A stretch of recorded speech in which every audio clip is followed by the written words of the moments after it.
What's going on, guys? My name is Yusuf. I am a portrait and headshot photographer. Today I want to answer the million-dollar question that I get over and over again, and that is, why do you need a professional headshot?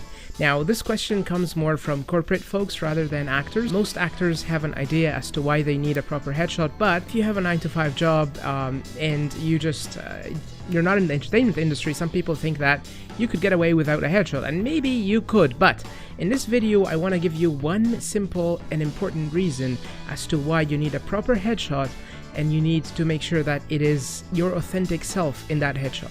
Most of the time when you ask a photographer that question, they're going to give you an answer that sounds something like this.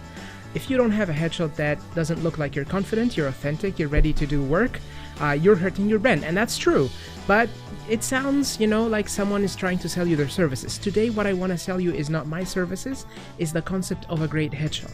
In 2014, I had some problems in university and I was told that I should visit a counselor, and I was given her name. I googled her name, and the first thing that popped up was some images, and I looked at the images and I was like, oh my god, is this the person that is supposed to help?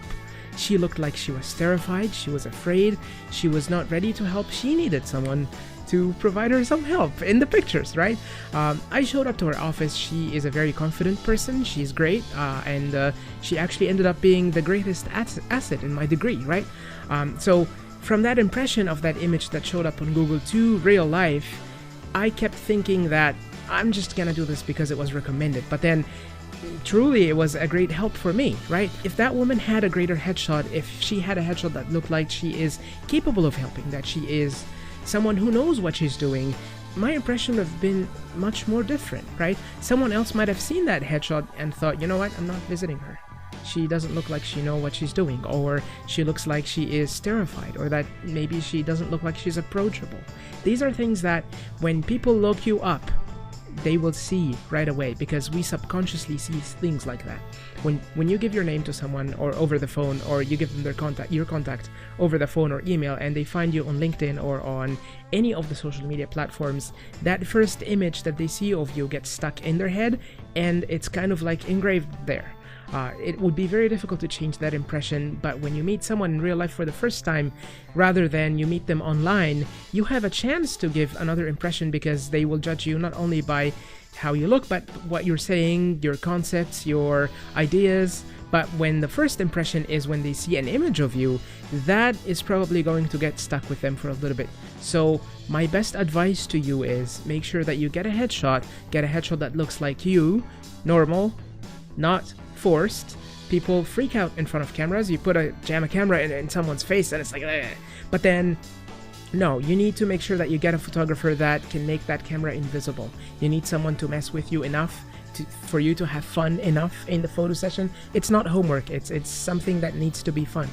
Once that camera is invisible and you cannot see it and you're just having fun, you're being yourself, then you're going to get a headshot that looks great, that looks like you are capable of doing what you say you're capable of doing.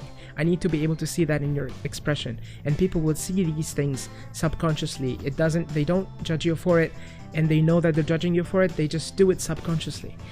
So a headshot photographer is not just someone who knows about lighting, about cameras. These are incredibly important things. You need to get a photographer who has his technicals set and ready to go, but you also need to have a photographer who knows that you are a human at the other end of the camera, because oftentimes we as photographers and artists, we are so consumed by our art to the point that we forget that there is a human on the other end. But you need someone who doesn't forget that, who will mess with you enough, who will make sure that they will get the expression out of you, they will give you time. Time is an incredibly important aspect of this. The thing I always tell my clients is the first 10 to 15 minutes may be awkward, but then the last bit of the session will be amazing, because they already know that we have captured some amazing stuff, so they're letting their guard down, and they're calming down, they're taking it easy, they're having fun. The most important thing in a headshot session is to have fun, and is to be authentic, and is to be yourself, is to be no one else. Forget that persona, forget that shield that you put out there. No, be yourself. It is the best thing you can do in a headshot session. The second best thing you can do in a headshot session is to find a photographer who has a philosophy similar to that. So this is the first of a series of videos. I just wanted to answer that question, because if we don't know why we need headshots, then every other video that I'm going to make will be pointless. Now that we have that cornerstone in place, then we can build upon that. In the next series of videos, I'm going to give you tips on what exactly are the things that you need to do in headshots for them to look great, what are the things that you can avoid, how to judge headshots better, because let's face it, the average consumer, when they try to go hire a headshot photographer, they don't really know how to judge images. You just scroll through websites and you just go with your gut feeling, which is nothing wrong with that. But with this series, I'm going to give you a checklist that will make it a lot easier for you to know what exactly to go for and what to avoid. Stay tuned.